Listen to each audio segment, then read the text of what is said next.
Bonjour à tous, bonjour mes amis. Je commence cette vidéo par cette image du président Issa Chiroma Bakari qui semblait prêter serment dans un très grand stade comme troisième président du Cameroun. La vidéo, c'est pour répondre à la fameuse question: est-ce que le président Issa Chiroma Bakari a déjà prêté serment?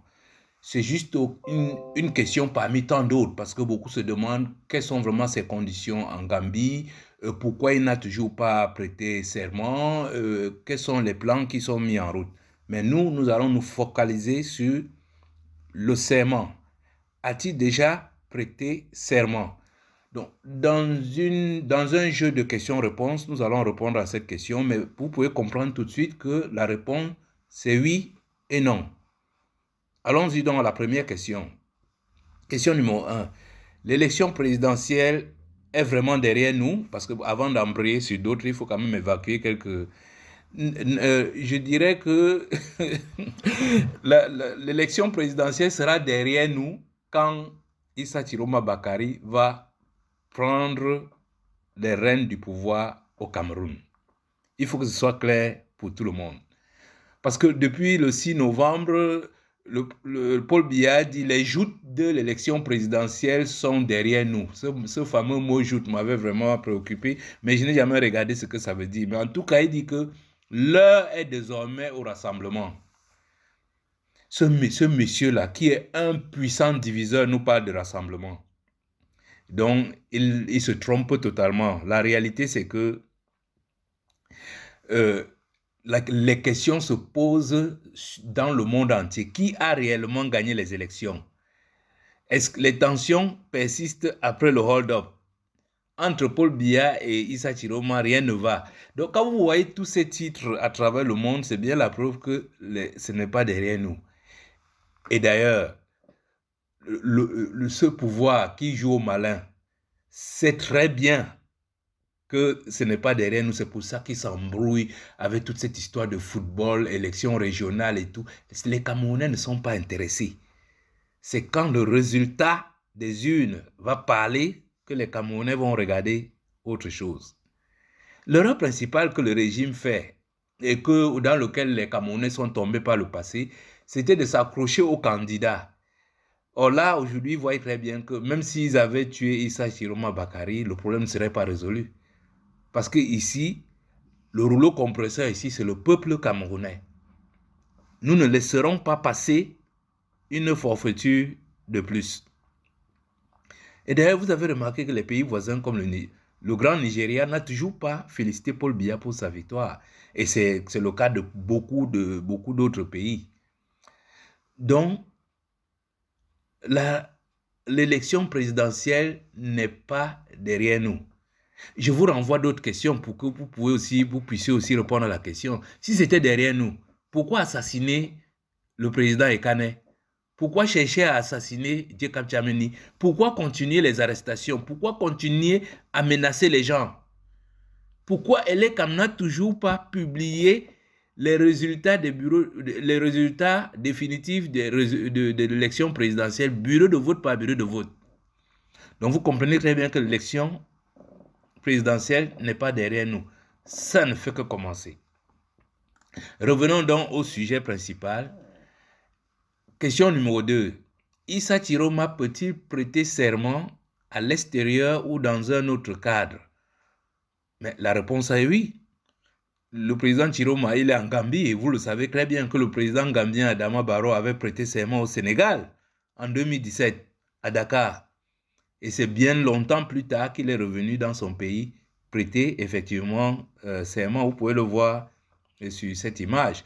Et n'oubliez pas, Charles de Gaulle, celui qui a créé le franc CFA, celui qui a fait de nos pays des colonies inépuisables, mais il avait prêté serment symboliquement à Londres en 1940. Donc, c'est clair, Issa Chiroma, il peut prêter serment à l'extérieur dans un autre cadre. Alors, question numéro 3. Est-ce que Issa Chiroma a donc prêté serment? Je répondrai par oui et non. Pour une raison simple, il faut savoir que prêter serment est une formalité qui vient couronner tout un ensemble de serments, depuis la constitution du dossier de candidature jusqu'à la validation des résultats. Tout ça fait partie des serments. On distingue ainsi un serment politique, un serment légitime, un serment symbolique, et il y a des serments juridiques. Et le serment le plus important étant le serment juridique. Pourquoi oui alors? Donc oui, parce que en fait, le président Chiroma a déjà prêté serment 3 fois. Donc le premier serment, c'était le serment politique. Dans le cas, il s'est assis dans la solitude d'un homme face à Dieu et son peuple et prendre la décision qui va porter sa candidature. C'est un serment. Et le deuxième serment, c'est de se remettre avec l'UPC et dire je vais mener cette transition. Ça, c'est un autre serment. Donc c'est pour ça qu'il dit ce sont des serments politiques. Ensuite vient le serment symbolique. C'est toujours pour répondre à la question numéro 4. Pourquoi oui? Parce que dans le serment symbolique, vous l'avez vu, le président Issa Chiroma avec des photos où il est encadré comme un président de la République.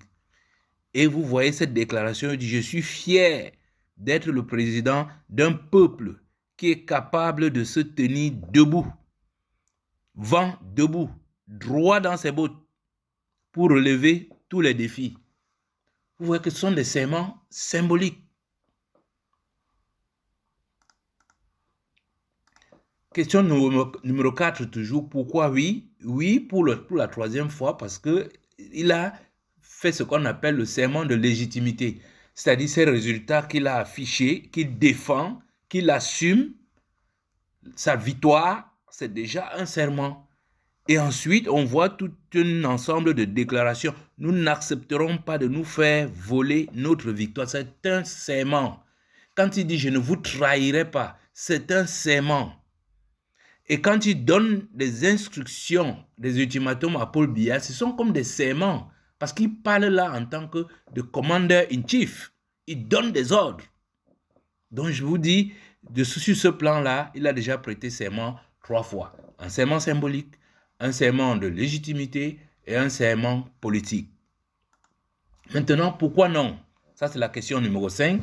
En fait, c'est le président Issa Chiroma, à ma connaissance, n'a pas encore prêté le serment juridique. Vous avez remarqué que le président Chiroma n'agit que dans le cadre des 3 précédents serments, symbolique, politique et légitime. C'est-à-dire, il peut nommer un porte-parole, il peut renforcer son équipe de communication et il n'a pas formé de gouvernement. Et il ne peut pas donner des instructions à certains individus en particulier. Il peut parler au peuple parce qu'il a la légitimité. Il peut parler au peuple parce qu'il a prêté serment politique et tout, mais il ne peut pas confier une tâche à quelqu'un sans que ce ne soit dans le domaine de la communication. Parce que sur le plan juridique, il n'a pas encore prêté serment, du moins en notre connaissance. Et le serment juridique, il faut le savoir, c'est ce serment qui vous permet d'entrer en fonction en tant que président du Cameroun. Alors, pourquoi ce serment juridique est tant attendu? Ce serment juridique est tant attendu parce que c'est ça, comme je viens de vous le dire, c'est ça qui va permettre au président Issa Chiroma Bakaye d'entrer effectivement en fonction.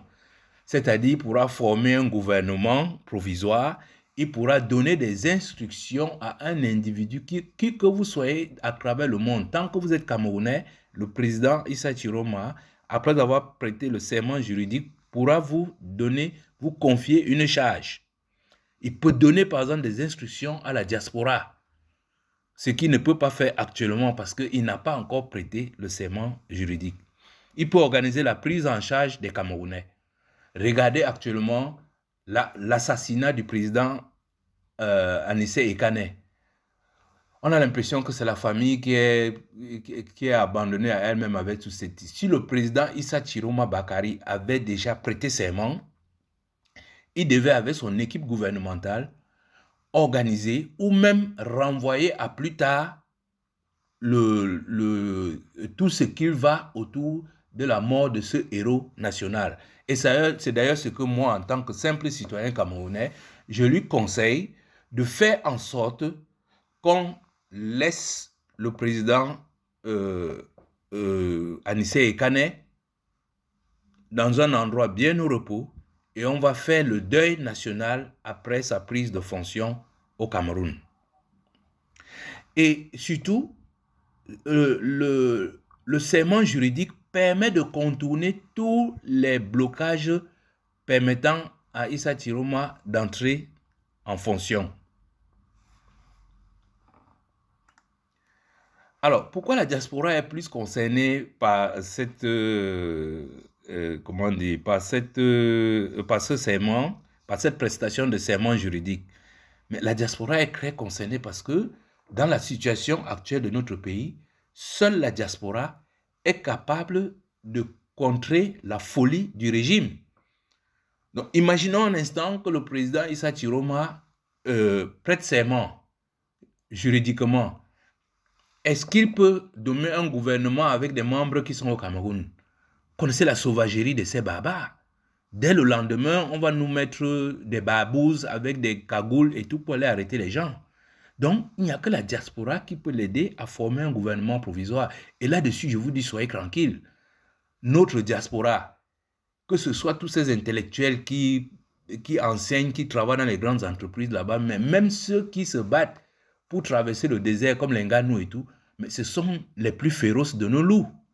Donc, de ce côté, le président Issa Chiroma, il a une énergie débordante pour former un gouvernement provisoire. Et il y a surtout la liberté d'action. Donc, toute cette diaspora-là, ils peuvent faire ce qu'ils veulent, ils peuvent manifester, ils peuvent faire plein de choses que nous ne pouvons pas faire ici. Et surtout, il y a la prise en charge des ambassades. Il faut le savoir, la diaspora n'attend que la prise de fonction du président Issa Chiroma pour nommer les ambassadeurs. Et là, parce que ce régime-là, je vous dis, il faut les compresser, les comprimer. Une fois que toutes les ambassades seront, il y aura une nomination à toutes les ambassades et tout, la machine va se mettre en route. Toutes les organisations internationales, ONU, OUA, les différentes conférences internationales, le Cameroun ne sera représenté que par ceux qui sont nommés par le président Issa Bakari Chiroma. Vous vous rappelez ce qui s'était passé en Côte d'Ivoire? On avait retiré la signature de la BCAO à Laurent Gbagbo, on l'a donné à Ouattara. Ce sera la même chose. Si quand le président Issa Chiroma va prêter serment, progressivement, la signature de ce vilain vieillard qui nous a tant malmenés ne sera plus valable. Et je vous dis, c'est pas qu'il ne faut pas s'inquiéter, le travail est lourd, parce qu'on a affaire à une vieille tyrannie qui a profité de la richesse de notre pays pour corrompre la communauté internationale. Donc la tâche ne sera pas facile. C'est pour ça qu'il faut être vraiment méthodique pour nous en sortir. Et surtout, la diaspora va l'aider à organiser le pays. Cette diaspora qui a tant de moyens, qui a tant d'expérience. Le Cameroun a ses ressortissants sur tous les continents et quasiment dans tous les pays. La combinaison de toute cette expérience-là va faire que 10 ans plus tard, que notre pays sorte de cette situation où les gens boivent encore de l'eau dans les rigoles. Dernière question, question numéro 8. Pourquoi ce serment juridique n'a toujours pas eu lieu? Alors là, je ne suis pas capable de répondre exactement. Tout ce que je peux vous dire, c'est qu'elle est incontournable. Ce serment juridique est incontournable.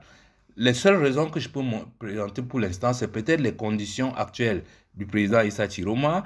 Et aussi, on attend aussi la publication des résultats par ELECAM, bureau par bureau. Parce que c'est ça qui va donner la force de la conviction. En fait, ça va encore renforcer le soutien du peuple au président Issa Chiroma Bakari. Voilà mes amis, je m'arrête là et merci de m'avoir écouté et partagé.